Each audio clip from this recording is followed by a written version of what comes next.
दोस्तों बहुत बहुत स्वागत है एक नई वीडियो में। इस वीडियो में मैं आपको बताऊंगा BBCCT कोड जो है हमारे पास BBCCT 107। इसके अंदर मैं इसके इंपॉर्टेंट टॉपिक्स जितने भी हैं, मतलब इसके इंपॉर्टेंट टॉपिक्स को जितने भी क्वेश्चंस बन सकते हैं, या एक तरीके से गेस्ट पेपर को मैं डिकोड कर रहा हूँ। गेस्ट पेपर मैंने कहीं से उठाया, मैं क्या कर रहा हूँ उसको डिकोड कर रहा हूँ ताकि आपको समझ में आ जाए। ऐसे कुछ बच्चे जो हैं बुक पढ़ते तो है नहीं, बुक पढ़ी नहीं पूरे साल, तो आ गए हैं इस वीडियो में।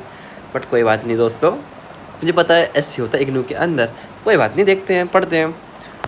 एक्सप्लेन दी फंडामेंटल, ये ब्लॉक 1 से क्वेश्चन से पहले ये 5-4 क्वेश्चन है। इसमें से कुछ क्या पता अटक जाए यार। जैसे मान लो अगर क्वेश्चन 70 नंबर पेपर है, क्या बस में से 40 नंबर का अटक जाए, पास तो हो जाएगा ना यार तू। बस पढ़ता जा फिर शांति से।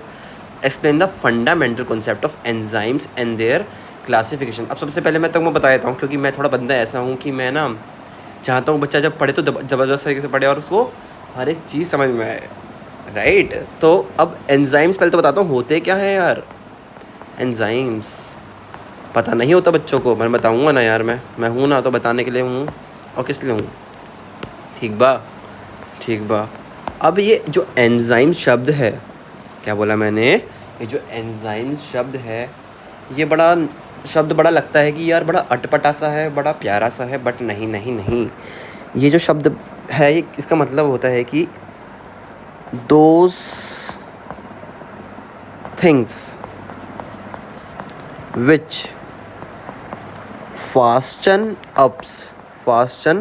up the rate of any chemical metabolic reaction। क्या बोला मैंने भाई मेरे, कि ऐसा कोई भी चीज़, ऐसी कोई भी वस्तु नहीं बोल सकते बेसिकली, क्योंकि हमारे पास केमिकल रिएक्शन के अंदर भी एंजाइम्स होते हैं जो कि बेसिकली हमारे कैटलिस्ट बोलते हैं उनको हम। बट पर्टिकुलर जो एंजाइम्स होते हैं ना, उसमें अगर मैं थिंग बोलूँ तो वो थिंग पता क्या होगी, वो थिंग होगी बायोलॉजिकल कैटलिस्ट। बायोलॉजिकल, ये कैटलिस्ट है हमारे बेसिकली CATALYST। मतलब जो एंजाइम्स हो गए हमारे बायोलॉजिकल कैटलिस्ट हैं। कैटलिस्ट को 2 भाग में तोड़ा, एक बायोलॉजिकल कैटलिस्ट और एक केमिकल रिएक्शन करने वाले नॉर्मल कैटलिस्ट। तो जो बायोलॉजिकल कैटलिस्ट है ना, वही क्या है यार, वही एंजाइम्स होते हैं। एंजाइम्स जो है, मैंने क्या बोला यार, एंजाइम्स जो है ना वो पता कैसा होता है, वो हमारा बेसिकली ऑल एंजाइम्स, मैं लिखता हूँ यहाँ पे ऑल एंजाइम्स आर, थोड़ा छोटा कर लेते हैं हमारे को, नहीं ना, आर प्रोटीन्स। और कैसे प्रोटीन होते हैं वो, 3 डिग्री स्ट्रक्चर के प्रोटीन, यानी कि टर्शरी प्रोटीन होते हैं। क्योंकि tertiary protein is capable for the metabolic activity, यानी कि जो टर्शरी प्रोटीन होता है उसके पास क्या होती है, एक्टिव साइट होती है, जिसके थ्रू वो सबस्ट्रेट को फिट करेगा और उसको कन्वर्ट करेगा प्रोडक्ट के अंदर। ठीक है, इसलिए टर्शरी स्ट्रक्चर ऑफ, यानी कि 3 degree structure of protein is capable for the enzymatic activity, right. अब मैंने क्या बोला, ऑल एंजाइम्स आर प्रोटीन, सही है, एक्सेप्ट, यानी कि इसमें एक एक्सेप्शन है, एक्सेप्ट राइबोजाइम। जो राइबोजाइम है ये क्या है अपना यार, नाम समझ में आ रहा है कि ये एक RNA वाला एंजाइम है। RNA क्या है मेरे भाई, RNA एक न्यूक्लिक एसिड है। तो इस वजह से मैंने क्या बोला कि ऑल एंजाइम्स आर प्रोटीन, क्योंकि 3 डिग्री के होते हैं, एक्सेप्ट राइबोजाइम। ठीक है, अब क्वेश्चंस में आते हैं। तो पहला क्वेश्चन क्या था कि अच्छा एक चीज़ और बता देता हूँ कि जो एंजाइम्स होते हैं, कुछ बातें बताता हूँ मैं, सुन लो उन बातों को। एंजाइम्स आर हाईली स्पेसिफिक यार, ये क्या मतलब हुआ, अरे highly specific to their substrate, यानी कि अगर कोई भी एक एंजाइम है, उसके जो मॉलिक्यूलर बेसिकली एस्पेक्ट्स हैं, यानी कि जो उसके मॉलिक्यूलर चीज़ें हैं, जो उसका मॉलिक्यूलर स्ट्रक्चर है, उसके अकॉर्डिंग, क्या बोला मैंने, जो उसका मॉलिक्यूलर स्ट्रक्चर है, बेस्ड अपॉन दैट, मैंने क्या बोला, based upon that enzymes are highly specific to what, to substrate, यानी कि कौन सा सबस्ट्रेट से वो जाके भिड़ेंगे तभी वो उसको प्रोडक्ट में कन्वर्ट करेंगे। इसलिए वो क्या होते हैं, हाईली स्पेसिफिक होते हैं टू देयर सबस्ट्रेट, यानी कि जिस सबस्ट्रेट को वो कन्वर्ट करेंगे प्रोडक्ट के अंदर, जिस सबस्ट्रेट को कन्वर्ट करेंगे प्रोडक्ट के अंदर, इसलिए एंजाइम्स होते हैं हमारे highly specific. They are also highly specific to the pH, to the temperature and to the necessary conditions for their activity. मैंने क्या बोला यार, मैंने बोला कि enzymes are specific to their substrate but also they are specific to the conditions for the requirement of the enzyme, and each enzyme have their optimum conditions for their activity. For example pH, for example temperature, for example their uh, basically the conditions they want, right? So आगे बढ़ते हैं। अच्छा पहले क्या बोल रहा है, explain the fundamental concept of enzymes and there classification. ठीक है। अब क्या बोल रहा है कि एंजाइम्स आर बायोलॉजिकल कैटलिस्ट। मैंने अभी बताया तेरे को यार कि एंजाइम्स क्या होते हैं, बायोलॉजिकल कैटलिस्ट होते हैं, जो कि एकदम परफेक्ट स्टेटमेंट है। मज़ा तो आ रहा होगा ना यार। ठीक है, मज़ा तो आ रहा है। ठीक है सर जी, मज़ा तो आ रहा है। अब क्या बोल रहा है गुरु जी, ये बोलत है कि ये स्पीड अप कर देता है केमिकल रिएक्शंस को लिविंग ऑर्गेनिज्म के अंदर। भाई सिंपल सी बात है यार, लिविंग ऑर्गेनिज्म के अंदर क्या हो रहा है, मेटाबॉलिक रिएक्शंस होते हैं ना, तो उन मेटाबॉलिक रिएक्शंस को यार स्पीड अप करता है। कि करत बानी मेटाबॉलिक रिएक्शन को की जो स्पीड है उसको बढ़ावत बानी, यानी कि उसकी स्पीड जो है वो बढ़ा देता सी, उनकी स्पीड बढ़ा देता सी। ठीक बा। They are crucial for various biochemical processes. अच्छा एक चीज़ और बताता हूँ, जो एंजाइम्स होते हैं वो क्या करते हैं, एक्टिवेशन एनर्जी को क्या करते हैं यार, ये कम करते हैं। लाडले काहे कम करते हैं, क्यों भाई, किसी भी रिएक्शन को प्रोसीड करने के लिए कुछ एनर्जी देनी पड़ती है। मान लो एक्स, क्या करनी पड़ती है, किसी भी रिएक्शन को प्रोसीड करने के लिए कोई एनर्जी देनी पड़ती है, मान लो एक्स किलो जूल। मैंने क्या बोला कि किसी भी रिएक्शन को प्रोसीड करने के लिए एक एनर्जी देनी पड़ती है, for example x kilo joule per mole. ठीक है, बट जब मैंने उसके रिएक्शन के अंदर एंजाइम्स को घुसेड़ा, किसको घुसेड़ा, एंजाइम्स को घुसेड़ा, तो उस एंजाइम ने उस एक्स किलो जूल एनर्जी को कम करा, यानी कि एक्टिवेशन एनर्जी के गैप को कम करा, ताकि कम एनर्जी दे के भी मेरा काम हो जाए, यानी कि कम एनर्जी की रिक्वायरमेंट, काम बढ़िया हो।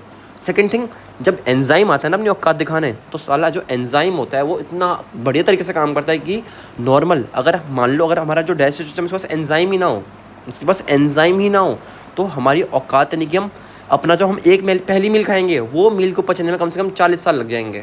समझ रहे हो? इसलिए एंजाइम का होना बहुत ही ज़्यादा ज़रूरी है। अब क्या बोल रहा है, दे आर क्रूशियल। एक शब्द बड़ा मायने रखता है, क्रूशियल कितना इंपॉर्टेंट शब्द है, मतलब कितना इंपॉर्टेंट है ये चीज़। फॉर वेरियस बायोकेमिकल, शब्द से सुनो बेटा भाई, बायोकेमिकल यानी ऐसे रिएक्शन जो कि बायोलॉजिकल सिस्टम के अंदर हो रहे हैं। ठीक है, सच एस डाइजेशन, अभी मैंने बोला डाइजेशन, मेटाबॉलिज्म, वही बात हो गई। डीएनए को रेप्लिकेट करते हैं, तो भाई पता कितने सारे एंजाइम आते हैं, डीएनए लाइगेज, डीएनए को रेप्लिकेशन करने वाला लाइगेज होता है जो डीएनए के फ्रेगमेंट से जोड़ता है बेसिकली, है ना। अपने बहुत सारे के इसमें एसएसबी प्रोटीन आता है, एक एसएसबी प्रोटीन, बहुत सारे के अलग अलग एंजाइम्स आते हैं इसके अंदर। आरएनए पॉलीमरेज, डीएनए पॉलीमरेज जो डीएनए को पॉलीमर बनाता है, डीएनए मतलब डीएनए के स्ट्रैंड्स को रेप्लिकेट करता है, डीएनए पॉलीमरेज, ऐसे बहुत सारे एंजाइम्स होते हैं, राइट। डाइजेशन के अंदर बोलते हो हमारे पास कौन कौन से एंजाइम होते हैं, ट्रिप्सिन, है ना, पेप्सिन, भाई बहुत तरह के एंजाइम्स हैं यार, मजाक नहीं चल रहा है यहाँ पे, समझ रहे हैं मेरे भाई। मेटाबॉलिज्म की बात करें तो जब हम एक हमने एंजाइम सुना होगा थ्रोम्बोकाइनेज, अरे बहुत तरह के एंजाइम है, मजाक ले लेगा एंजाइम भाई को तूने, नहीं लेना ना, क्योंकि मेरा फेवरेट टॉपिक है ये। Here's a breakdown of the fundamental concept and classification. ज़्यादा मैं नहीं बोलूँगा, चलो चलते हैं आगे। अच्छा फंडामेंटल कॉन्सेप्ट, क्या बोला उसने, फंडामेंटल कॉन्सेप्ट, ओके। कैटालाइसिस कि एंजाइम कैसे कैटालाइटिक एक्टिविटी दिखा रहा है, मैंने क्या बोला, कैटालाइसिस की कैसे एंजाइम अपनी कैटालाइटिक एक्टिविटी शो कर रहा है। Enzymes accelerate chemical reactions bye lowering there activation energy, अभी मैंने बताया था मेरे भाई, है ना, वही बता गए यहाँ पे। स्पेसिफिसिटी, अभी मैंने थोड़ी देर पहले भी बोला था, एंजाइम्स आर हाईली स्पेसिफिक मेरे भाई। Each enzyme is specific to a particular substrate, the molecule upon which enzyme act. Substrate क्या है भाई, ऐसा मॉलिक्यूल जिसके ऊपर एंजाइम क्या कर रहा है, काम कर रहा है। क्या कर रहा है यार, जैसे मैं अभी आईपैड के ऊपर काम कर रहा हूँ तो मेरा ये सबस्ट्रेट है, ऐसे ही क्योंकि मेरे को आईपैड के ऊपर काम करना पसंद है तो मेरा ये सबस्ट्रेट है, तो इसलिए ऐसे जैसे मैं एक एंजाइम हूँ मान लो, वैसे एक एंजाइम को भी पर्टिकुलर उसके लिए सब मॉलिक्यूल्स होते हैं, सबस्ट्रेट होते हैं। Fitting together like a lock and की, जैसे लॉक, जैसे हमारे ताले के अंदर एक ही चाबी लगती है, वैसे ही एंजाइम जो है उसके अंदर भी एक ही तरीके का सबस्ट्रेट आगे घुसता है, ये इसको बोलते हैं हम लॉक एंड की हाइपोथेसिस है ये, ठीक है। अब है एक्टिव साइट, यानी कि ऐसी साइट जहाँ पे आके उसकी एक्टिविटी चलती है। प्रोटीन की 3 डिग्री प्रोटीन की ऐसी साइड जहाँ पे उसकी एक्टिविटी चलती है बढ़िया है, उसको हम एक्टिव साइड बोलते हैं, जहाँ पे हमारा सबस्ट्रेट आके जुड़ता है। The region on the enzyme where the substrate binds and the reaction occurs, ठीक है, जहाँ पे सबस्ट्रेट बाइंड करेगा और रिएक्शन हमारा हो जाएगा। अब है डीनेचुरेशन, यानी कि डीनेचर करना। Enzymes can lose their structure and functionality under. अब मुझे बताओ एंजाइम डीनेचर कब होंगे, इनएक्टिव कब होंगे? एंजाइम कोई भी चीज़ इनएक्टिव कब होती है? जब मैं टेम्परेचर कम कर दूंगा तो वो इनएक्टिव स्टेट में चला जाता है, या फिर मैं उसका पीएच कम कर दूंगा, ऐसा कह सकते हैं हम। या फिर अब मैं बोलूँ ठीक है कि मैंने पीएच जो है चेंज कर दिया, हाई टेम्परेचर कर दिया, एक्सट्रीम पीएच लेवल्स कर दिया, तो क्या होगा? वो डीनेचर, यानी कि उसका जो नेचर है वो डीनेचर, यानी कि जो उसका जो मॉलिक्यूलर स्ट्रक्चर है वो खराब हो जाता है बेसिकली। तो यहाँ पे वही चीज़ लिखी हुई है, इसको आप पढ़ सकते हो। अब क्लासिफिकेशन कैसे करेंगे? तो एक हमारे पास है चीज़ IUBMB। ये क्या है? इंटरनेशनल यूनियन, किसकी? The international union of biochemistry and molecular biology. ये एक बेसिकली यूनियन है। इसकी आपसे डेफिनेशन, इससे आपकी फुल फॉर्म भी पूछ सकता है। बेसिकली जो यूनियन है ना, इसने एंजाइम को 6 तरह के मेजर क्लासेस दिए थे, ठीक है, और इसने एक ईसी नंबर भी दिया था, इसको बोलते हैं एंजाइम कॉम्प्लेक्स नंबर। तो वो भी हम बाद में शायद इसमें आएगा तो देख लेंगे, है थोड़ा वो इंपॉर्टेंट भी, आप चाहो तो बुक से पढ़ सकते हो। तो enzymes are classified based on the type of reaction they catalyse, right. तो ठीक है कि हमारी एक यूनियन है, इसने क्या करा? 6 मेजर क्लास बनाए, एंजाइम को बांटे इसने। अब वो थे 6, पहले कौन सा था? Oxido reductase. क्या बोला मैंने? ऑक्सीडो रिडक्टेज, यानी कि ऐसे एंजाइम जो कि कैटलाइज करेंगे ऑक्सीडेशन और रिडक्शन के, किसको? ऑक्सीडेशन और जिस रिएक्शन के अंदर रिडक्शन हो रहा है, ऐसे अपने रिएक्शंस को। एग्जांपल जैसे हमारे पास है यहाँ पे डिहाइड्रोजिनेसिस। भाई ये क्या कर रहा है? ये हाइड्रोजन चूस रहा है, इसका मतलब क्या हुआ? ये रिडक्शन कर रहा है। अब किसी भी रिएक्शन के अंदर अगर एक का रिडक्शन हुआ है तो दूसरे का क्या होगा? ऑक्सीडेशन हुआ। ऐसे हमारे पास एक ऑक्सीडेसिस है, इसका भी काम क्या होता है? ऑक्सीडेशन करना, तो दूसरे का क्या होगा? ऑन दी साइड रिडक्शन होगा, है ना। अब है ट्रांसफरेसिस। ट्रांसफ़र करते हैं फंक्शनल ग्रुप को from one molecule to another. नाम समझ में आ रहा है? ट्रांसफरेसिस। ट्रांसफ़र करने वाला, क्या करने वाला? ट्रांसफ़र करने वाला। अरे किस चीज़ का ट्रांसफ़र करने वाला?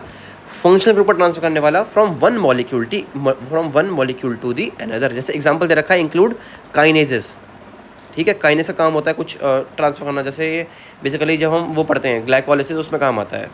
ट्रांस एमाइनेजेस, अमीनो ग्रुप का ट्रांसफ़र करने वाला। जो काइनेज होता है बेसिकली ये ग्लूकोज मॉलिक्यूल के अंदर जो है फॉस्फेट ग्रुप जोड़ने का काम करता है, ठीक है, जिसको हम बोलते हैं इसका एक एंजाइम का नाम भी होता है फॉस्फोफ्रक्टोकाइनेज। अरे वाह, क्या नाम बोला सर जी?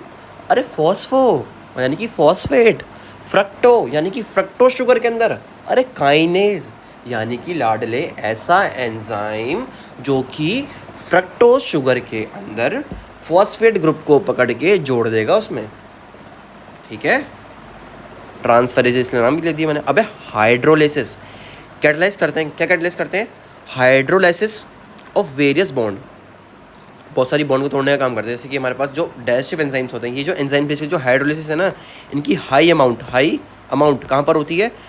एक ऑर्गेनल ये है लाइसोसोम, जिसको हम ये भी बोलते हैं अपना सोसाइटल बैग्स। तो इसके अंदर बेसिकली हाइड्रोलाइटिक एंजाइम्स होते हैं जो कि किसी भी चीज़ को फाड़ देने में, काट देने में, कूट देने में, गला देने में हेल्प करते हैं, ठीक है। तो ये वेरियस बॉन्ड्स को तोड़ेंगे। जैसे एग्जांपल हमारे पास है प्रोटीएजेस, प्रोटीन को तोड़ने वाला, लाइपेजेस, लिपिड को तोड़ने वाला, है ना।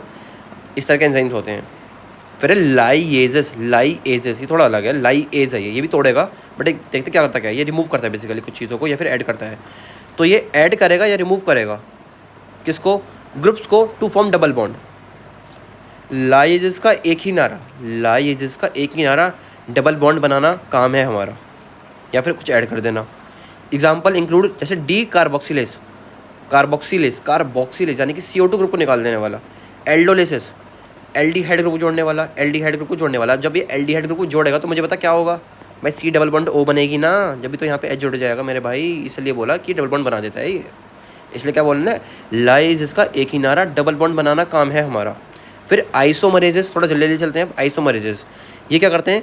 ये कैटलाइज करते हैं रीअरेंजमेंट को एटम्स की विद इन अ मॉलिक्यूल, एक अंदर। जैसे आइसोमरेज क्या कर रहा है बेसिकली? एक मॉलिक्यूल को उसके दूसरे आइसोमर में कन्वर्ट कर रहा है। क्या कर रहा है? एक मॉलिक्यूल को उसके दूसरे आइसोमर में कन्वर्ट कर दे रहा है ये, ठीक है। जैसे आइसोमरेजेस होते हैं हमारे पास, एपीमरेजेस एपीमर बना देता है। जैसे एपीमर क्या होते हैं बेसिकली हमारे एपीमर जो होते हैं, जैसे मान लो ये एक फिशर प्रोग्राम है और डायग्राम है, ऐसा एक डायग्राम है। मान लो एपीमर, जैसे इस कार्बन के ऊपर मान लो OH यहाँ पर है, OH यहाँ पर है, इसका OH यहाँ पर आ गया और इसका OH यहाँ पर आ गया, तो इसको बोलते हैं हम जैसे ये कार्बन मान लो 2 है, ये भी 2 है, तो उसको बोलते हैं C2 एपीमर, यानी कि इससे दूसरे कार्बन में चेंजेस आ रहे हैं, तो उसको हम एपीमरेजेस बोलते हैं। इस तरीके से एपीमर मतलब चेंजेस करने वाला, ठीक है, थोड़ा हकला गया मैं, चेंजेस करने वाला। फिर लाइगेसेस यानी कि कुछ जोड़ने वाला, लाइगेट करने वाला। Catalyse the joining of 2 molecule with the input of ATP। अब इसको आप ना एक तरीके से और डिफाइन कर सकते हो कि ऐसे एंजाइम जो कि एनाबॉलिक रिएक्शंस में हेल्प करेंगे, यानी कि ऐसी रिएक्शन जिसके अंदर कुछ चीज़ जुड़ेंगी। ऐसे हम अपने जो लाइगेसेस या फिर जो हाइड्रोलिसिस को जान सकते हो कि वो कैटालिटिक रिएक्शंस में काम करेंगे, ठीक है। जैसे एंजाइम इंक्लूडिंग सिंथेसाइजेस, जैसे सिंथेसाइजेस कुछ सिंथेसाइज करने वाला, कार्बोक्सिलेज जो कि बेसिकली क्या करेगा, कार्बोक्सिलिक ग्रुप को ऐड करेगा, ठीक है। अब अगला पे चलते हैं हम, थोड़ा मैंने अच्छे से बताया, देखो इसलिए टाइम भी लगा है हमारा। अब अगला है illustrate enzyme substrate interaction. Enzyme substrate interaction ये क्या होता है ये देखते हैं। क्या लिखा है यहाँ पे, पहले लिखा है सबस्ट्रेट बाइंडिंग, कि एंजाइम और सबस्ट्रेट कैसे इंटरेक्ट करते हैं। पहले क्या होगा, एंजाइम आएगा हाथ लेके, फिर आएगा सबस्ट्रेट हाथ लेके, हेलो जी मिलते हैं ना हम, अच्छा आप तो मेरे ही जानने वाले हो, आ जाओ आप मेरे से स्पेसिफिक हो ना एंजाइम जी, सॉरी एंजाइम बोलेगा सबस्ट्रेट, आप मेरे से स्पेसिफिक हो ना, हाँ सबस्ट्रेट मैं तो आपसे स्पेसिफिक हूँ, जल्दी आओ। अब क्या होगा, एंजाइम के साथ सबस्ट्रेट बाइंड करेंगे। The substrate bind to the enzyme, कहाँ पे बाइंड करेगा, कहीं बाइंड कर जाएगा क्या, अब एक्टिव साइड पे बाइंड करेगा, लाडल है कहाँ पे, एक्टिव साइड पे। अब बोल रहा है formation of enzyme substrate complex. अब बनेगा, पहले तो एंजाइम और सबस्ट्रेट था, इसकी क्वेश्चन लिखना, ठीक है, ऐसे। फिर क्या बनेगा, एंजाइम सबस्ट्रेट कॉम्प्लेक्स बनेगा। फिर क्या होगा, एंजाइम प्रोडक्ट कॉम्प्लेक्स बनेगा। अरे फिर क्या होगा, एंजाइम अलग प्रोडक्ट अलग। अब ये बहुत इंपॉर्टेंट बात मैं बता देता हूँ कि एंजाइम कभी भी अपने रिएक्शन के अंदर कंज्यूम नहीं होते हैं। एंजाइम कभी भी अपने रिएक्शन के अंदर, पर्टिकुलर रिएक्शन के अंदर कभी भी कंज्यूम नहीं होते हैं। अच्छा ये भी हो सकता है कि कहीं का सबस्ट्रेट किसी के एंजाइम का, मतलब किसी एंजाइम का सबस्ट्रेट, मैंने क्या बोला, किसी एंजाइम का सबस्ट्रेट हो सकता है किसी दूसरे एंजाइम का प्रोडक्ट हो, ये चीज़ पॉसिबल होती है, ठीक है। जैसे किसी का बेटा किसी का बाप, किसी का बेटा किसी का ताऊ, ऐसे वाली बात हो गई है, ठीक है।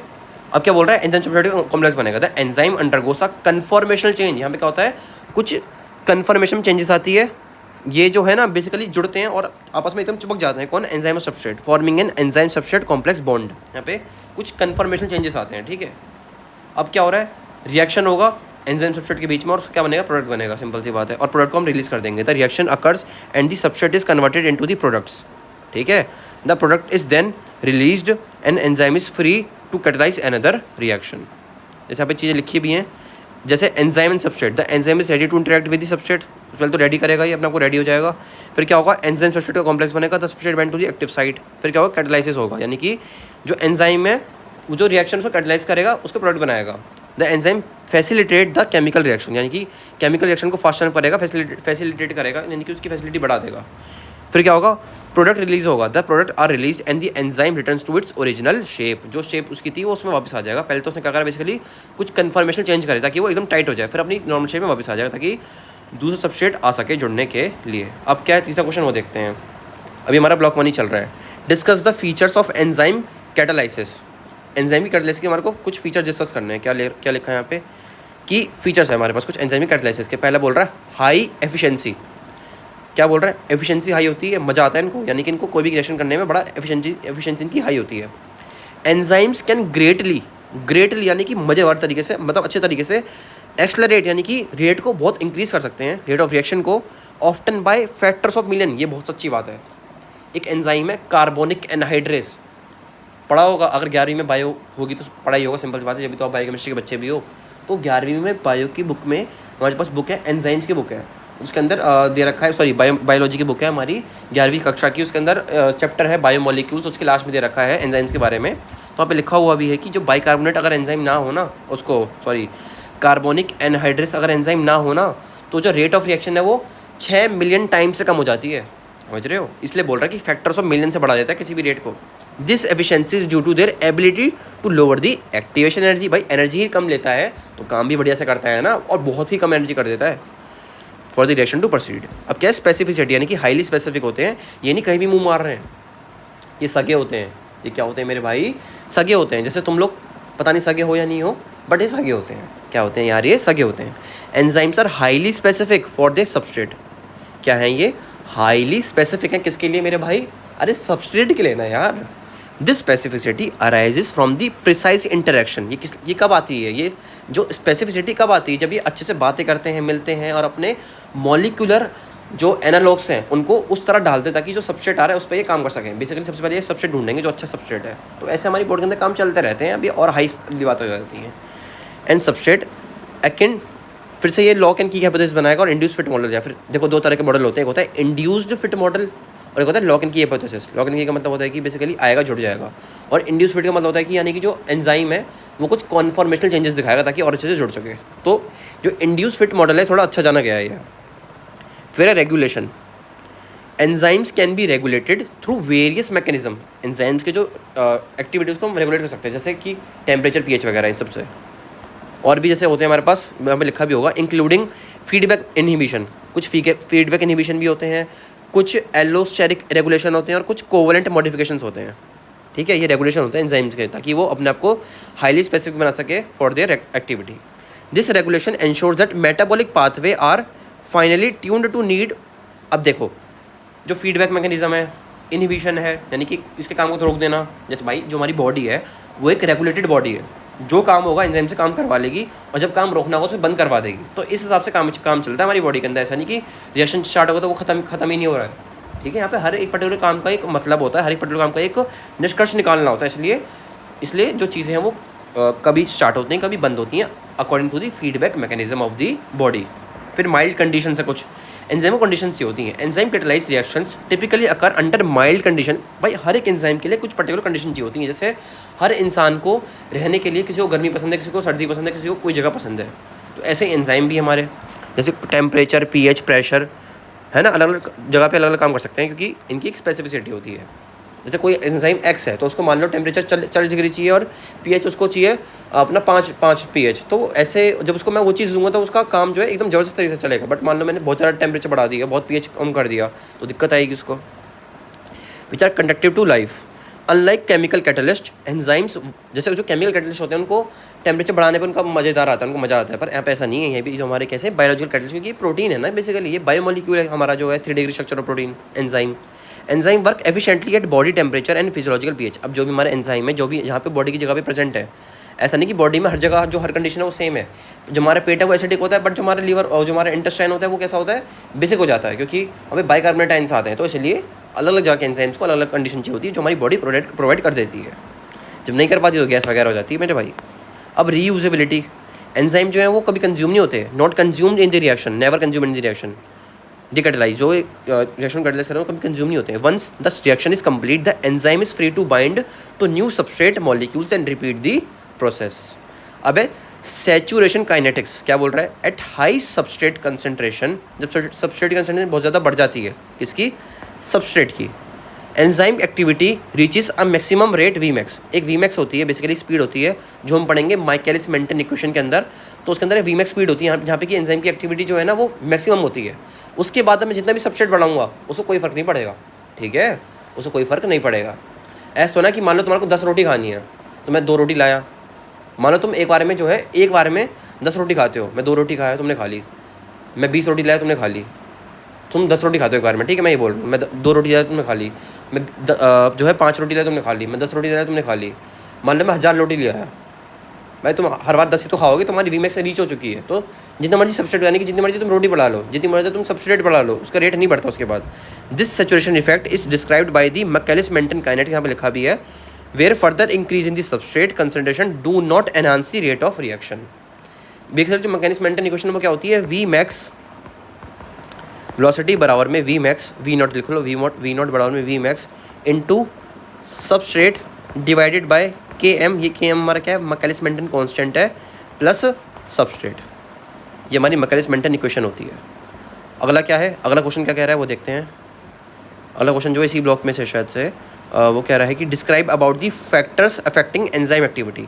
फैक्टर्स अफेक्टिंग एंजाइम एक्टिविटी वही सब है यार, पीएच कंसंट्रेशन वो सब। मैं उसमें थोड़ा ग्राफ बनाने के लिए आपको बोलूँगा, दिखाता हूँ अभी मैं। रुक जाओ, अभी तो ये आंसर ही खत्म नहीं हुआ, उसमें और भी चीज़ लिखी हुई है। एंजाइम सबस्ट्रेट कॉम्प्लेक्स फॉर्मेशन कैसे होती है वो देखते हैं। Enzyme form transient enzyme substrate complexes during the reaction. This complex formation is crucial for reducing the activation energy. जो बेसिकली बॉन्ड बनती है ना, अभी बताएगा कि एक्टिवेशन एनर्जी कम कैसे होती है। बेसिकली देखते हैं क्या होता है, ध्यान सुनना, बहुत मज़ेदार कॉन्सेप्ट है। Enzymes form transient enzyme substrate complex, ठीक है, बना लेते हैं। बेसिकली बॉन्ड बनाया सबस्ट्रेट के साथ में ड्यूरिंग द रिएक्शन, ठीक है। This complex formation is crucial for reducing, ये जो कॉम्प्लेक्स फॉर्मेशन हो रहा है यही तो क्रूशियल है किसके लिए, जो ये एक्टिवेशन एनर्जी कम करवा पा रहा है, इस वजह से क्रूशियल है ये। And facilitating the conversion of substrate into products. अब क्या बोल रहा है, reaction specificity. Enzyme can catalyse a wide variety of reactions including oxidation, reduction, transfer of groups, hydrolysis and the breaking, forming and bonds. Each enzyme is tailored to catalyse a specific time of reaction. ये तो मैंने बता दिया है। अब देखो, जो ये ऊपर वाली बात है इसको थोड़ा मैं निष्कर्ष निकाल देता हूँ, समझ में नहीं आई होगी अभी बात। जो ये बॉन्ड बनाता है ना सबस्ट्रेट साथ में, तो जब ये बॉन्ड टूटती है तो कुछ एनर्जी रिलीज होती है, तो उसी एनर्जी को यूज़ करता है ताकि वो एक्टिवेशन एनर्जी को कम कर सके। ये वाली बात थी इसके अंदर। अब को एंजाइम्स होते हैं, कुछ को फैक्टर्स होते हैं। ये क्या होते हैं, many enzymes require additional non protein molecule such as coenzyme, ठीक है, जिनको हम ऑर्गेनिक मॉलिक्यूल्स जैसे कि वाइटामिन हो सकते हैं हमारे। जो कोएंजाइम होते हैं वो कैसे होते हैं, ऑर्गेनिक मॉलिक्यूल होते हैं, पता रहना चाहिए। कोएंजाइम क्या होते हैं हमारे, ऑर्गेनिक मॉलिक्यूल्स होते हैं। और कोफैक्टर्स क्या होते हैं हमारे, कोफैक्टर्स होते हैं हमारे इनऑर्गेनिक आयन, जैसे कि मैग्नीशियम हो गया, जिंक हो गया। To be fully active and functional, कुछ एंजाइम्स को उनके कुछ जो है भागीदारी चाहिए होते हैं, भागीदारी, जैसे कि प्रोस्थेटिक ग्रुप भी होता है एक कोएंजाइम जो कि ऑर्गेनिक मॉलिक्यूल्स होते हैं, जैसे वाइटामिन हो गए, है ना।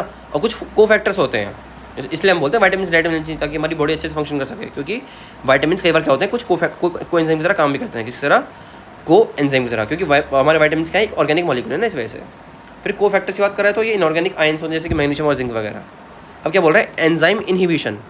Enzymes can be inhibited by specific molecule that reduce their activity. अब कुछ जो मॉलिक्यूल्स होते हैं, जैसे कि मान लो सबस्ट्रेट है, मान लो उसके जैसे दिखने में कोई मॉलिक्यूल आ जाए, मान लो तुम्हारी जो है बीवी है, कल को उसकी जैसे दिखने वाली सेम लड़की आ जाए तो दिक्कत होगी ना, तुम किससे मिलोगे। तो वही वहाँ पे दिक्कत आ रही है कि ये मिल नहीं पा रहे हैं, मतलब एंजाइम सबस्ट्रेट नहीं मिल पा रहे हैं। तो enzyme activity can be inhibited by specific molecule that reduce their activity, ठीक है।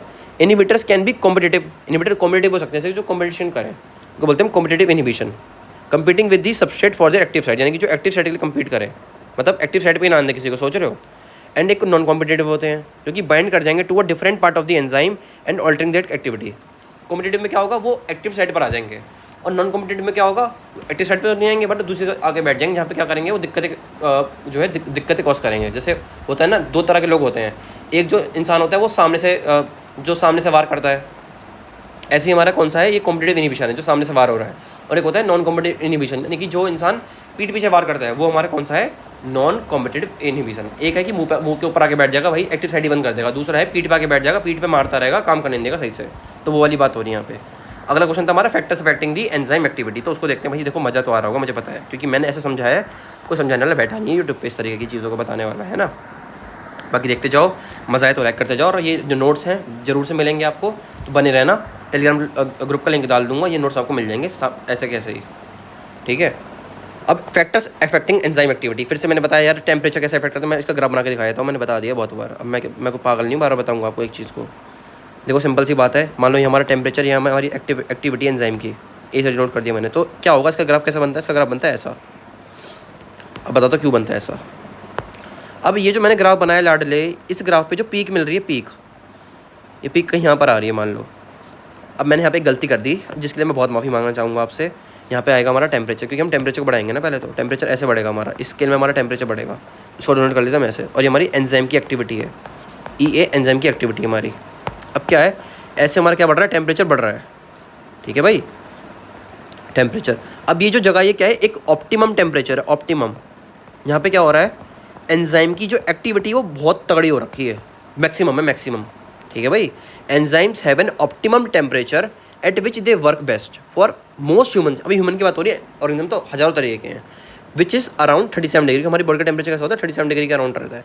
अबव और below this temperature enzyme activity decreases. ये एक एग्जाम्पल लिया है, ठीक है बेटा, एग्जाम्पल लेके बात बता रहा है ये। High temperature can denature enzyme, बहुत सही बात है, ख़राब कर सकता है, और जो कम टेम्परेचर है उनको इनएक्टिव कर देगा, एंड रेंडरिंग देम इनएक्टिव। ठीक है भाई। Each enzyme has an optimal pH. अब जो पीएच का ग्राफ है वो भी ऐसे बनता है, मान लो यहाँ पे मैंने पीएच लिख दिया, सेम ग्राफ पीएच का बनेगा और सेम चीज़ बनेगी, और अगर पेपर में क्वेश्चन है तो ग्राफ बनाकर आना है तभी नंबर मिलेंगे। मेरे नंबर पता कितने थे? 99 थे 100 में से। क्यों? क्योंकि मैंने हर एक ग्राफ बनाया था। मेरे से मैंने पूरी बुक पढ़ी थी, पर मैं जो यहाँ पे कंटेंट दे रहा हूँ वो समझ लो आधी से बुक का ज़्यादा कंटेंट है, क्योंकि मैं बहुत चीज़ें बोल रहा हूँ यहाँ पे। तो इस बात को हल्के में मत लेना बेटा, डायग्राम बनाने होते हैं, ऐसे ग्राफ बनाने होते हैं। अब बात कर रहे हैं पीएच की, यहाँ पे लिखा है पीएच की बात कर रहे हैं यहाँ पे। ठीक है। Each enzyme has an optimum pH range. Deviations वही बात होगा, डेफिनेशन फ्रॉम पीएच उनको इनएक्टिव कर देगा, दिमाग खराब कर देगा, स्ट्रक्चर उनका खराब कर देगा, फंक्शन खराब कर देगा। एक्सट्रीम पीएच लेवल क्या करेगा? Lead to denaturation. जैसे फॉर एग्जांपल पेप्सिन जो है वो कहाँ पर होता है? हमारी पेट में होता है, उसको चाहिए एसिडिक मीडियम, जो वहाँ पे एसिड निकलता है। तो यहाँ पे कंडीशंस चाहिए होती है हमारे को 1.5 से लेकर 2 डिग्री तक की पीएच की। वाइल जो ट्रिप्सिन है जो कि हमारा कहाँ पर है? स्मॉल इंटेस्टाइन में रहता है, उसको चाहिए कैसी एक्टिविटी? उसको चाहिए बेसिक। तो वहाँ पे क्या होता है? बाइकार्बोनेट आयन आता है, कहाँ से? हमारे पेनक्रियास से। Optimally in slightly alkaline condition pH 8 के करीब चाहिए होता है ट्रिप्सिन को। ठीक है भाई, तो ये पता रहना चाहिए। अब सबस्ट्रेट कंसंट्रेशन, अगर सबस्ट्रेट की कंसंट्रेशन कम होगी तो इसका ग्राफ कैसे बनेगा? देखना, इसका ग्राफ बनेगा ऐसे, इस तरह से। धीरे धीरे सबस्ट्रेट बढ़ाएंगे तो उसकी वेलोसिटी बढ़ेगी, एक टाइम पे आके मैक्सिमम हो जाएगी। तो उसके बाद जितना बड़ी सबस्ट्रेट बढ़ा तो कुछ काम नहीं होगा। The rate of reaction increases with substrate concentration up to a point V max, beyond which the enzyme becomes saturated and the rate no longer increases. ठीक है भाई। This behaviour is explained by Michaelis Menten kinetics. उसी का graph है basically ये, किसका? Michaelis Menten का। यहाँ पे वी मैक्स बाय 2 आती है और यहाँ पे वी मैक्स आ जाती है कहीं पे, और इसके बाद कोई हमारा रेट बढ़ता ही नहीं है, क्योंकि ये ग्राफ हमारा कैसा हो जाता है? एकदम सीधा हो जाता है। फिर एंजाइम कंसंट्रेशन क्या उस पर डिपेंड करता है कि इंक्रीजिंग एंजाइम कंसंट्रेशन, सिंपल सी बात है, एंजाइम कंसंट्रेशन बढ़ाऊंगा तो ज़्यादा सबस्ट्रेट को अटैक कर पाएगा। वाइल सबस्ट्रेट इज अबंडेंट, मान लो अगर सबस्ट्रेट अबंडेंट है तब मैं क्या कर रहा हूँ? एंजाइम कंसंट्रेशन बढ़ा रहा हूँ।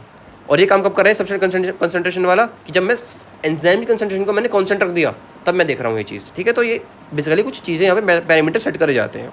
ऐसे ही यहाँ पे मैंने बोला एंजाइम कंसंट्रेशन, जब मैंने एंजाइम की कंसंट्रेशन को बढ़ाया, कब बढ़ाया? जब मैंने सबस्ट्रेट की कंसंट्रेशन को क्या कर दिया? लॉक कर दिया, यानी कि इतनी ही रहेगी। तो क्या होगा? रेट ऑफ रिएक्शन बढ़ेगा।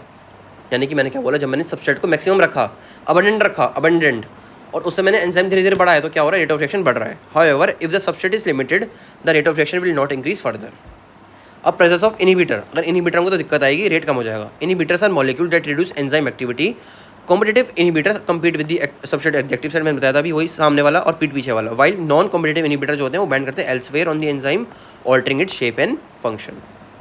ठीक है भाई। अब मैं पानी पी लेता हूँ, इसके बाद हम चलेंगे ब्लॉक 2 पे। इसी वीडियो में सब कुछ कवर करेंगे बेटा, तभी मज़ा आएगा आपको। Just give me 2 minutes, okay.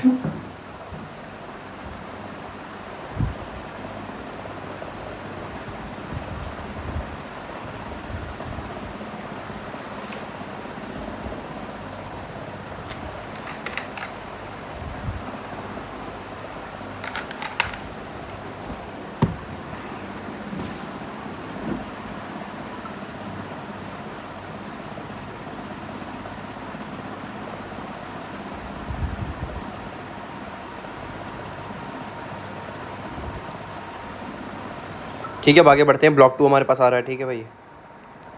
अब ब्लॉक 2 में क्वेश्चन दे रखा है पहला कि देखते हैं क्या क्वेश्चन दे रखा है। अब ज़्यादा टाइम नहीं लगेगा, तो बहुत चीज़ें मैंने बताई थी पहले ही। ब्लॉक 2 क्या बोले? Determine the rate of enzyme catalysed reaction. Determine करना है रेट किसका? एंजाइम कैटलाइज्ड रिएक्शन का। ठीक है भाई।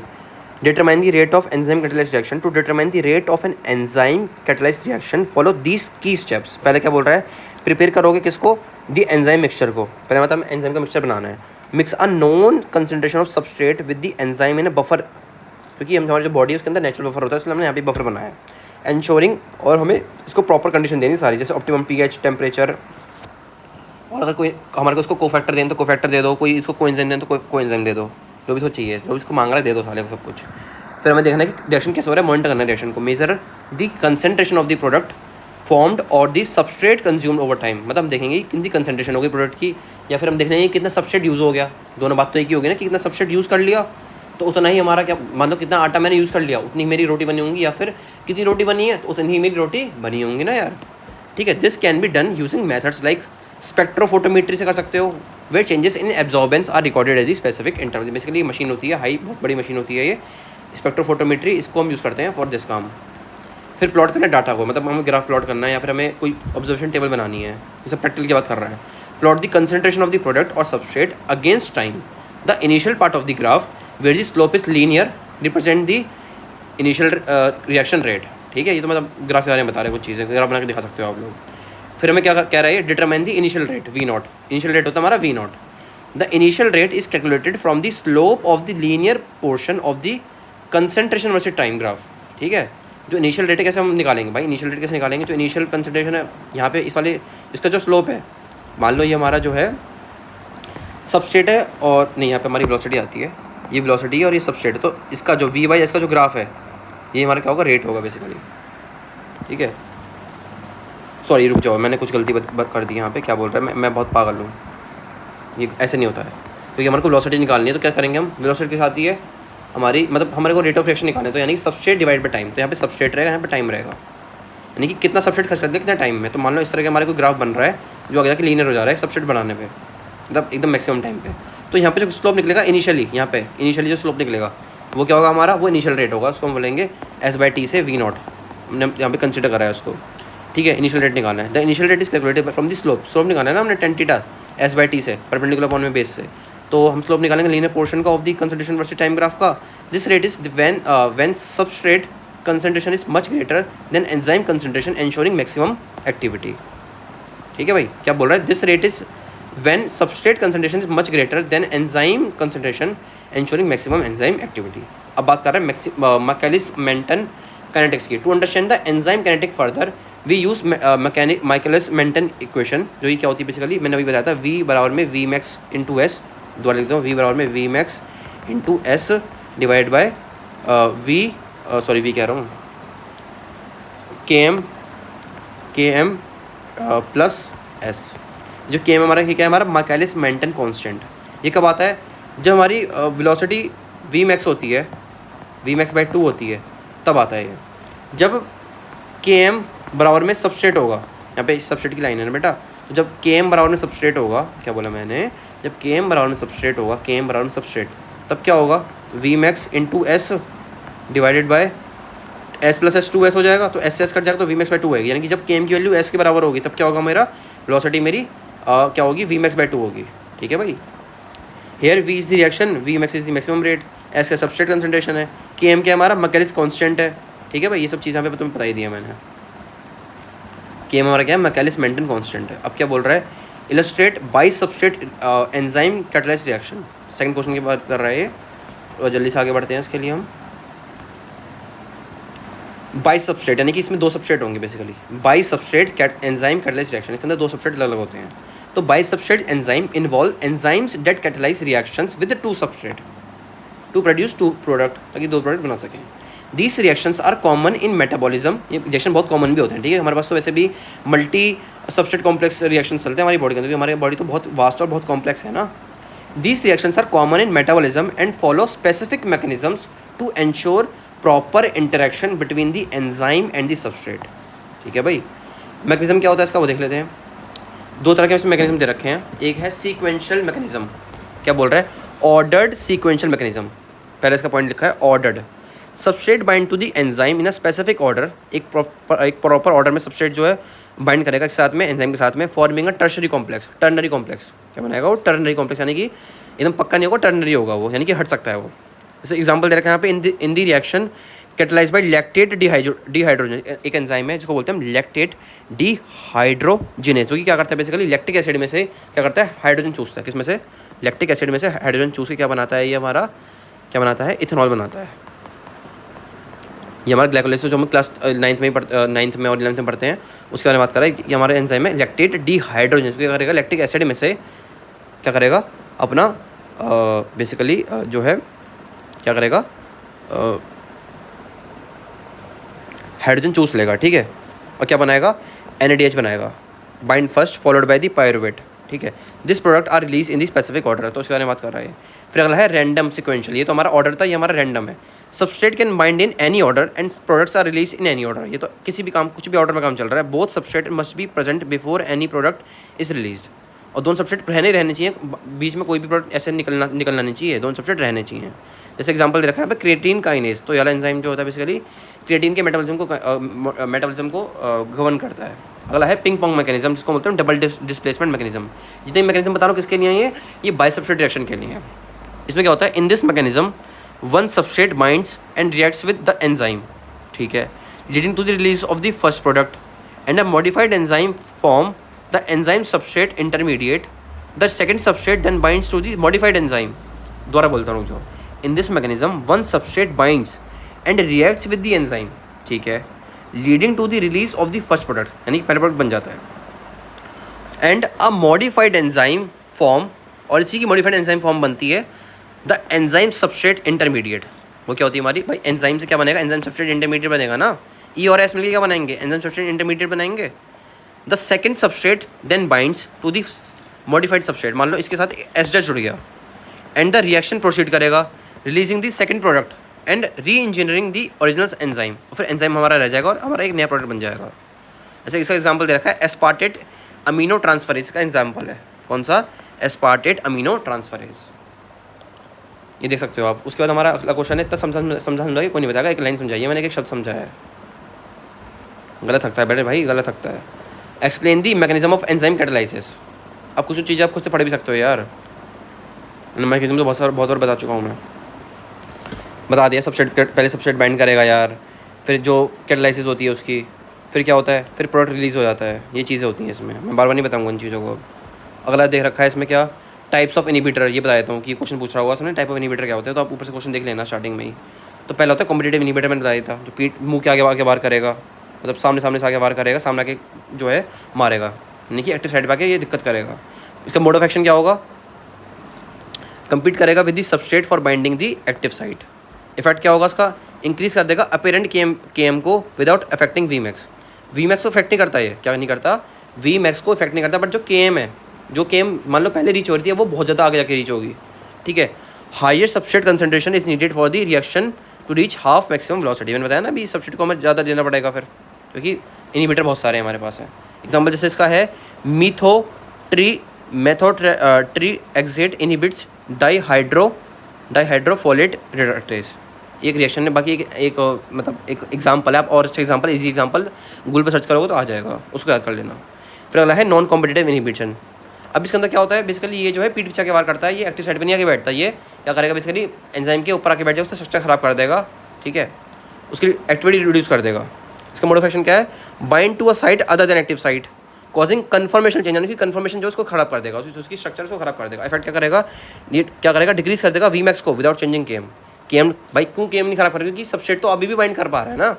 मुझे बताओ इसमें केएम क्यों खराब हो रहा है, इसमें केएम क्यों खराब हो रहा है मेरे भाई, क्यों, क्योंकि यहाँ पे जो एक्टिव साइट है वो खराब हो जा रही है ना, तो इसलिए हमारे को सबस्ट्रेट जो है ज़्यादा देना पड़ रहा है। यहाँ तो केएम खराब ही नहीं, क्यों, क्योंकि यहाँ पे तो एक्टिव साइट अभी सही की सही है, यहाँ पे सबस्ट्रेट आके बाइंड कर रहा है, बट दिक्कत कहाँ आ रही है, दिक्कत एंजाइम के स्ट्रक्चर में आ रही है, इसलिए केएम में कोई दिक्कत नहीं आती, बट वी मैक्स जो रीच हो रही है वो खराब हो जाती है, यानी कि वी मैक्स बहुत देर में रीच होगी, क्योंकि एंजाइम का स्ट्रक्चर खराब हो चुका है। The maximum reaction rate is reduce. Example क्या है, cyanide inhibits cytochrome C oxidase. Cyanide जो है ना, साइनाइड एक मॉलिक्यूल है, साइनाइड क्या होता है, CN होता है, क्या करता है, इफेक्ट करता है, इनहिबिट करता है किसको, साइटोक्रोम सी ऑक्सीडेज को, जो कि बेसिकली हमारा रेस्पिरेशन के अंदर होता है, जो कि जब हमारा ATP बनती है उस दौरान इनसाइड दी माइटोकॉन्ड्रिया इंटरमेम्ब्रेन। अगला है अनकॉम्पिटिटिव इनहिबिटर। इसका मोड ऑफ एक्शन क्या होगा, bind only to the enzyme substrate complex.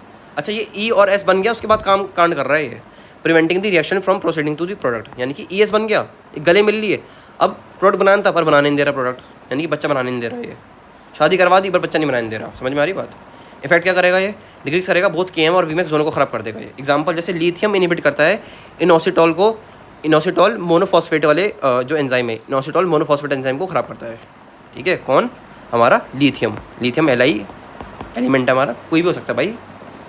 This inhibitor play crucial roles in regulating enzymatic activity. अब ये तुम्हें समझना कि ये नेगेटिव चीज़ मत समझना इसको तुम, ये चीज़ कई बार पॉजिटिव भी होती है, कई बार जरूरी नहीं कि हमारे 2 बच्चे हो तो हम 10 बच्चे करें, तो ये कुछ चीज़ें इनहिबिशन भी जरूरी है, जैसे कॉन्ट्रासेप्टिव क्यों यूज़ करते हैं हम, मैंने क्या बोला कि हम कॉन्ट्रासेप्टिव क्यों यूज़ करते थे, कि ज़्यादा बच्चे ना पैदा हो जाए ना, ये तो तरीका है इसका, यही तो ज़रूरी है, तो यही ज़रूरत है यहाँ पे, ये कर पा रहे हैं, समझ में आई बात। अब ब्लॉक 3 का क्वेश्चन दे रखा है, क्या क्वेश्चन दे रखा है वो देखते हैं। मैं पहले पानी पीऊँगा फिर बताऊँगा, मेरे को थक गया हूँ क्योंकि बहुत मैं बोलते तो आपको समझ में आ भी रहा होगा कितना बोल पा रहा हूँ मैं, कितना बोलता रहा हूँ। क्या बोल रहा है question, determine mechanisms that make enzyme significantly better catalyst. तब कैसे वो बेटर कैटलिस्ट बन सकते हैं? अरे वही वाली बात है, अच्छा पीएच दो, अच्छा टेम्परेचर दो। अभी बताऊंगा, देखना है तुम, 2 मिनट रुक जाओ बस।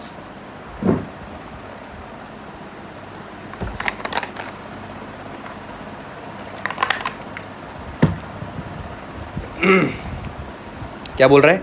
Mechanisms enhancing enzyme catalysis. अच्छा जी, enzyme catalysis. Enzymes are exceptional biological catalyst due to several key mechanism that significantly enhance their catalytic efficiency. इधर 5 दे रखे हैं। जैसे पहला है प्रॉक्सिमिटी एंड ओरिएंटेशन, कि किस तरह से तुमने इसको रखा है, मतलब कितना पास है। प्रॉक्सिमिटी का मतलब होता है कितना पास है सबस्ट्रेट के। और ओरिएंटेशन मतलब होता है कि उसको जब वो रखा हुआ है तो क्या वो सही तरीके से रखा होगा कि उसकी एक्टिव साइड विजिबल है या नहीं है। यहाँ पे डिस्क्रिप्शन दे रखा है, enzymes bring substrate molecules into close proximity and correct orientation. ठीक है, और close proximity with in the active site. Benefit क्या होगा? इंक्रीज करेगा लाइक्लीहुड को, मतलब अच्छे से काम हो पाएगा ना, सक्सेसफुल कोलिजन्स होंगी एंजाइम और सबस्ट्रेट के बीच में, और रिएक्शन जो अच्छे से होंगे, और अपना एंट्रोपी बैरियर कम होगा, और अपना जो है प्रोडक्ट बढ़िया बनेगा, काम अच्छा होगा। ट्रांजिशन स्टेट स्टेबलाइजेशन, जो ट्रांजिशन स्टेट यहाँ पे जब हमारा जो ई एस है वो ई पी बनता है, जहाँ पे वो एंजाइम सबस्ट्रेट से क्या बनता है, एंजाइम सबस्ट्रेट कॉम्प्लेक्स से क्या बनता है, वो एंजाइम प्रोडक्ट कॉम्प्लेक्स बनता है, उसको बोलते हैं हम transition state. Enzyme stabilise high energy transition state of the substrate lowering the activation energy required for the reaction. Basically जो हमारा ट्रांजिशन स्टेट हो, जहाँ पे हमारे को एनर्जी की जरूरत होती है रिएक्शन के अंदर, उसकी एनर्जी बैरियर को कम करता है वो। बेनिफिट क्या होगा? मेक करेगा, मतलब ईजी कर देगा for the reaction to proceed, therefore increasing the reaction rate. फिर हमारे पास इंड्यूस्ड फिट है, इंड्यूस्ड फिट मॉडल बेसिकली वही वाला जिसमें बॉन्ड टूटती है, तो मतलब ईएस की बॉन्ड टूटती है, जिसकी वजह से हमारी एक्टिवेशन एनर्जी कम हो जाती है। अपॉन सबस्ट्रेट बाइंडिंग, जब सबस्ट्रेट बाइंड करता है, the enzyme undergoes a conformational change to more snugly fit the substrate. इसका बेनिफिट क्या होगा? ये एनहांस करेगा कैटालिटिक एफिशिएंसी को by ensuring optimal alignment of the catalytic residues and substrate, improving specificity. अगला है एसिड बेस कैटालाइसिस। ये क्या बोल रहा है? Amino acid residues in the enzyme active site donate और accept protons during the reaction. Basically वही, जैसे बेस है तो क्या करेगा, H+ एक्सेप्ट करेगा, एसिड है तो H+ डोनेट कर देगा। बेनिफिट क्या होगा? फैसिलिटेट करेगा प्रोटॉन ट्रांसफर को। कुछ रिएक्शन के हमारे को प्रोटॉन ट्रांसफर करने पड़ते हैं, जैसे हमारा रेस्पिरेशन होता है, फोटोसिंथेसिस होता है, ताकि स्टेबलाइज कर सके चार्ज इंटरमीडिएट्स को, इंक्रीजिंग रिएक्शन रेट। बेसिकली हमारे को कई बार क्या चाहिए होता है, हमारे को मेम्ब्रेन में चार्ज चाहिए होता है, जैसे कि हमारे को बेसिकली मेम्ब्रेन में चार्ज डिफरेंस चाहिए होता है, जैसे कि हमारे को पोटेंशियल चाहिए होता है, मतलब इधर पॉजिटिव इधर नेगेटिव, तो वो कम करवाने में हेल्प करता है ये एसिड बेस कैटालाइसिस। फिर है कोवलेंट कैटालाइसिस। इस कोवलेंट कैटालाइसिस में क्या होगा? इसका डिस्क्रिप्शन दे रखा है, enzymes form transient covalent bonds with the substrate creating reactive intermediates that are more easily converted to the final product. Benefit क्या है इसका? प्रोवाइड करेगा ऑल्टरनेटिव रिएक्शन पाथवे को with a lowering activation energy, ताकि enhance हो सके catalytic process को। अगला क्वेश्चन क्या दे रखा है वो देखते हैं पहले तो। अगला क्वेश्चन दे रखा है, explain the regulatory mechanism of enzyme catalysis. Regulatory mechanism, कैसे रेगुलेट होते हैं मैकेनिज्म्स के, मतलब वही है शायद, कुछ ऐसा फंडा दे रखा होगा। Regulatory mechanism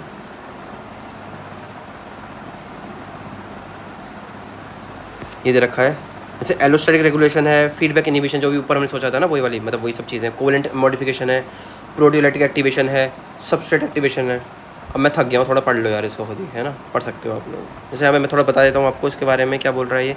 enzyme catalysis is highly regulated to ensure that metabolic processes occur efficiently and in response to cellular need, मतलब जो हमारी बॉडी की नीड है ना उस हिसाब से काम होना चाहिए। ठीक है, जैसे एलोस्टेरिक रेगुलेशन बोल रखा है, allosteric enzymes have a specific site other then the active site. इनके पास कुछ और साइड भी होती हैं जो कि एक्टिव साइट से अलग होती हैं, इनको हम क्या बोलते हैं? एलोस्टेरिक एंजाइम बोलते हैं इनको हम। Where regulatory molecules can bind, जहाँ पे रेगुलेटरी मॉलिक्यूल जो बाइंड करेंगे, बेसिकली वो क्या करेंगे? रेगुलेट करेंगे किसको? इन एंजाइम्स के काम को। ठीक है, जैसे बोल रखा है, phosphofructokinase PFK1 is regulated allosterically by ATP and AMP। ठीक है, ATP का मतलब है एडिनोसाइन ट्राइफॉस्फेट और AMP का मतलब है एडिनोसाइन मोनोफॉस्फेट। हाई ATP, जब मान लो जब हाई ATP लेवल होगा तो इनहिबिट करेगा, यानी कि जब हाई ATP होगा तो ये काम नहीं होगा। और जब हाई AMP, यानी कि हमारे पास AMP है, यानी कि हमने फॉस्फेट बॉन्ड तोड़ दिया, यानी कि ATP है ही नहीं अब बॉडी के अंदर, तो क्या करेगा? इसको ये एक्टिवेट कर देगा। तो इस तरह से क्या होती है? हमारी एलोस्टेरिक रेगुलेशन होती है। फिर है फीडबैक इनहिबिशन, यहाँ पे फीडबैक मैकेनिज्म होता है। In this mechanism the end product of a metabolic pathway, जो एंड प्रोडक्ट बनाया है, अगर वो बहुत ज़्यादा बन जाएगा तो रेट को कम कर देगा, कम बनेगा तो रेट को बढ़ा देगा, बेसिकली वही वाली बात हो जाएगी।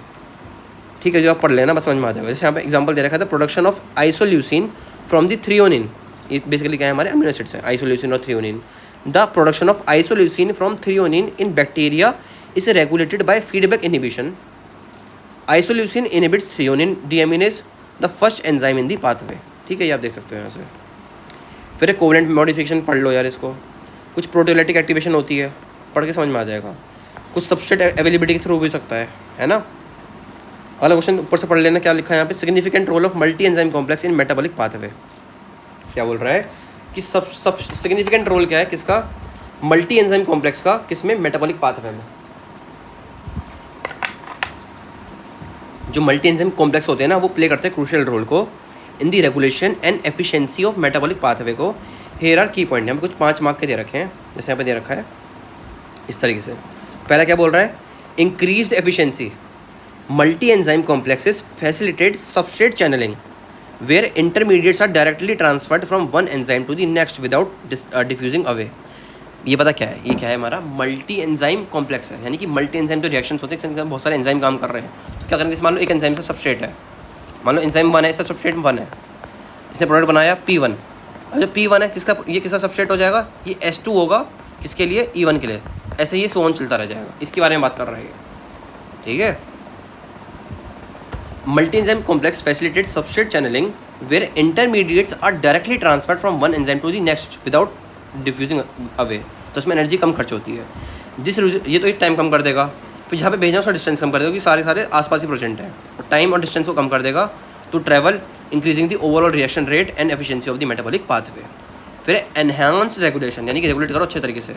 The close proximity of enzyme allows for coordinated regulation and control for the entire pathway. अब दोनों लोग पास है तो अच्छे से नजर निगरानी रहेगी, तो काम बढ़िया से होगा। ठीक है भाई। मिनिमाइज साइड रिएक्शन, अब साइड रिएक्शन कम होंगे तो क्या होगा, ध्यान रखा मेन कामों पे, मतलब साइड बिजनेस कम होगा तो मेन बिजनेस में काम रहेगा, वो वाली बात है, इसको पढ़ के दे सकते हो आप। प्रोटेक्शन ऑफ इंटरमीडिएट्स, जो इंटरमीडिएट बन को प्रोटेक्ट करके रखो, यानी कि उनको कहीं और भेज दोगे आप, उनको कहीं और ही भेज दोगे तो काम हो नहीं पाएगा ना सही से। मान लो ग्राहक तुमने आधा काम करा, वो ग्राहक कहीं और निकल गया तो पैसा कमा नहीं पाओगे। तो ऐसी वाली बात हो गई कि काम पूरा करवाओ तभी आगे भेजो। अच्छा, एग्जाम्पल दे रखा है पायरुवेट डिहाइड्रोजनेस कॉम्प्लेक्स का। The multi enzyme complex catalyses the conversion of pyruvate to acetyl coenzyme में अ की स्टेप लिंकिंग ग्लाइकोलाइसिस। अब जो ये है ना एसिटाइल कोएंजाइम है, ये बड़ा खतरनाक मॉलिक्यूल है, ये लिंकिंग मॉलिक्यूल है। ये जो है सारी जो एक्टिविटी होती है, जैसे साइक्लिक हमारी सिट्रिक एसिड साइकिल है, उसके अंदर ये बन सकता है, ग्लाइकोलाइसिस के अंदर भी बनता है ये। ठीक है, ये हमारा जो है अपना रेस्पिरेशन के दौरान भी बनता है, तो ये बड़ा लिंकिंग मॉलिक्यूल होता है। कौन, एसिटाइल कोएंजाइम है। बेनिफिट क्या है, the complex increase the efficiency of acetyl coenzyme A production, regulates its availability for energy production and prevents the accumulation of pyruvate and its toxic derivatives। अब block 4 में 4 question दे रखे हैं। पहला question क्या है, assistance of coenzymes in enzyme activity. Assistance of coenzyme मतलब coenzyme का काम क्या होता है, ये अच्छे से बताऊंगा मैं। जरा 1 मिनट रुक जाओ, मैं थोड़ा गला दर्द हो रहा है अभी।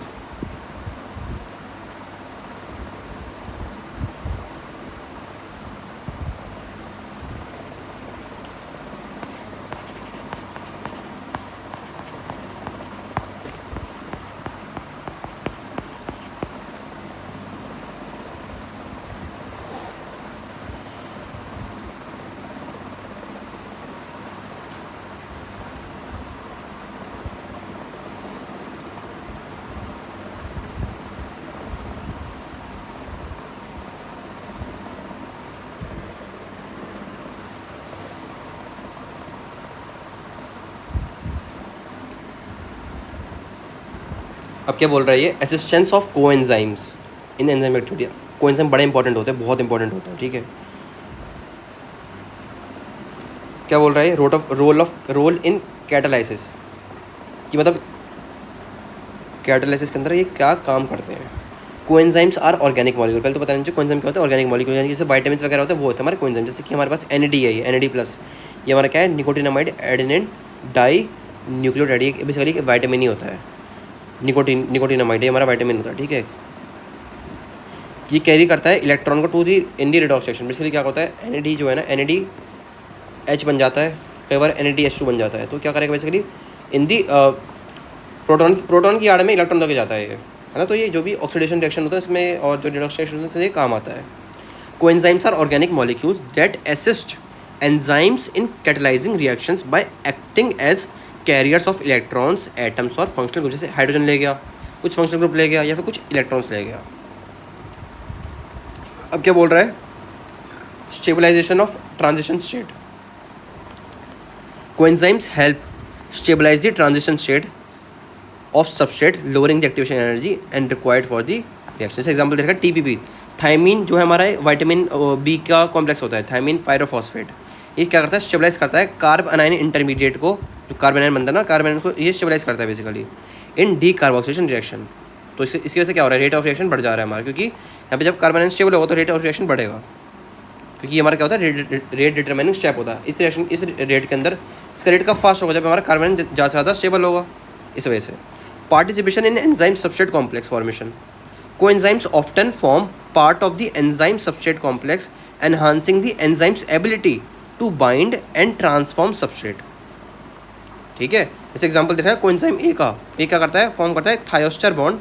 थायोएस्टर बॉन्ड होती है हमारी एसएच बॉन्ड, ये वाली बॉन्ड होती है थायोस्टर। एसएच हमारा होता है एस्टर, एसएच क्या होता है हमारा, एसएच हमारा होता है थायो एल्कोहल, ये होता है एल्कोहल, ये होता है थायो एल्कोहल। और हमारे पास यहाँ पे लिखा है एस्टर, तो एस्टर क्या होता है हमारे पास, R C double bond O R, यहाँ पे बन रहा है थायो एस्टर, तो ये क्या होगा, R C double bond O S R, ये हमारा थायो एस्टर है। ठीक है, with acyl groups facilitating their transfer in metabolic reactions. अगला क्वेश्चन दे रखा है, potential of enzymes in industrial processes.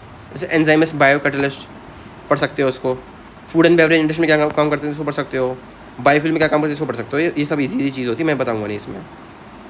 फिर role of enzyme in medicine में क्या होता है ये भी पढ़ लो यार, ये कोई बड़ी बात इसमें नहीं है। जैसे एलिजा हमारा ये क्या है, एक एंजाइम्ड लिंक्ड इम्यूनोसॉर्बेंट, ऐसे ही बेसिकली एक तरीका होता है जिसके थ्रू हम एड्स को जा सकते हैं, एड्स को। तो उसमें हम एंजाइम यूज़ करते हैं basically for the diagnostic. And diagnostic मतलब होता है कि जाँच पड़ताल करना, किसी बीमारी की जाँच करना। ठीक है, हमें कुछ एग्जाम्पल दे रखा है। थेरेप्यूटिक्स यानी कि ड्रग्स के अंदर भी इसको यूज़ करते हैं, ड्रग्स बनाने के लिए, जैसे हमारे मतलब दवाइयाँ बनाने के लिए। ठीक है, रिसर्च करने के लिए बायोटेक्नोलॉजी वगैरह में। फिर पूछा है फंडामेंटल कॉन्सेप्ट ऑफ इमोबिलाइजेशन, इसको पढ़ना चाहो पढ़ लो, छोड़ना चाहो छोड़ दो, कोई ज़्यादा इंपॉर्टेंस में है नहीं। ठीक है, अब इसमें मैं एक चीज़ और बताता हूँ आपको, वो क्या थी। एक तो आप याद रखना बुक से ना, ईसी नंबर वाला कॉन्सेप्ट याद कर लो। बुक में दे रखा है ईसी नंबर वाला, कि ईसी नंबर कैसा साइन होता है और हर नंबर का क्या रोल होता है। ट्राई करूँगा मैं एक वीडियो बना के दे दूँ, नहीं तो फिर आप जो है इसको ट्राई करो जानना। ठीक है, एक चीज़ और बताता हूँ मैं, एपो एंजाइम क्या होता है और होलो एंजाइम क्या होता है, वो बड़ा इंपॉर्टेंट है। देखो एपो एंजाइम क्या होता है, apo enzyme is the inactive protein component. Apo enzyme ये क्या होता है, बेसिकली ये सबसे प्रोटीन वाला पार्ट होता है, प्रोटीन पार्ट। और जो हमारा होलो एंजाइम होता है, कौन सा, एंजाइम, तो क्या होता है जो हमारा एपो एंजाइम है, an apoenzyme is the inactive protein component of an enzyme. It becomes an active functional enzyme कब, known as hollow enzyme only when it binds to a non protein helper molecule known as cofactor। जैसे cofactor से जुड़ जाए मान रहे हैं, तो ये क्या होगा हमारा एपो एंजाइम प्लस कोफैक्टर। तो जो एपो एंजाइम है वो क्या है, जिसके नाम में पी आ रहा है ना, तो ये प्रोटीन वाला पार्ट है, और एक ऐसा ये इनएक्टिव होता है स्टार्टिंग में, क्योंकि हमारे को उसको चाहिए कोएंजाइम चाहिए साथ में। तो होलो एंजाइम के साथ जब क्या हो जाएगा, ये कब बना, जब ये एक्टिव होता है बेसिकली हमारा। मैंने क्या बोला, जो एपो एंजाइम है वो कैसा है, प्रोटीन वाला पार्ट, जो कि कैसा है हमारा इनएक्टिव है। जब इस इनएक्टिव चीज़ के ऊपर यानी कि एपो एंजाइम के ऊपर क्या जुड़ जाएगा हमारा, कोफैक्टर जुड़ जाएगा, तो क्या बन जाएगा ये हमारा होलो एंजाइम बन जाएगा, जिसके अंदर क्या है, प्रोटीन पार्ट भी है और क्या साथ में कोफैक्टर वाला पार्ट भी है, जो कि बेसिकली क्या होता है, एक्टिव होता है, और यही काम करता है मेन। ठीक है, तो ये चीज़ आनी ज़रूरी थी यहाँ पे। अब इस वीडियो में यहाँ तक आने के लिए यार बहुत बहुत शुक्रिया। मुझे पता है बहुत मेहनत लगती है, इसको सुनने में भी मन नहीं करता, चिड़चिड़ा फील होता है, बट ठीक है आपने करा, क्योंकि बहुत अच्छी बात है। तो थैंक यू सो मच यार आने के लिए यहाँ तक। ठीक है, थैंक यू। ठीक है, keep smiling, keep charming and always love your self. अच्छे से पढ़ना है, मुस्कुरा के पढ़ना है और अच्छे से जानना है इस चीज़ों को। जितना मैंने बताया भाई बहुत इंपॉर्टेंट है। इस वीडियो के अंदर जितनी मैंने चीज़ें बताई है ना, मैं तो स्टार्टिंग बोल रहा 40-50%, भैया इसमें 70 से 80% मैंने चीज़ें खींच दी हैं। थोड़ा बहुत जाके बुक देख लोगे ना, जैसे ईसी नंबर और सब चीज़ें थोड़ा बहुत देख लोगे जाके, मज़ा आ जाएगा। और नोट को पढ़ लोगे, पेपर से 1-2 दिन पढ़ ले तो तुम पेपर ना बिल्कुल फाड़ के आओगे। ठीक है, ऑल दी बेस्ट और एग्ज़ाम्स। कोई डाउट्स हो बुक इन सब चीज़ों से रिलेटेड तो मुझसे बिल्कुल पूछना है, कमेंट कर देना, मेरे टेलीग्राम ग्रुप पे जुड़ जाओ। ठीक है, और मुझसे बात जो बात पूछनी है पूछो, मज़े करो, अच्छे से पढ़ो। Thank you so much.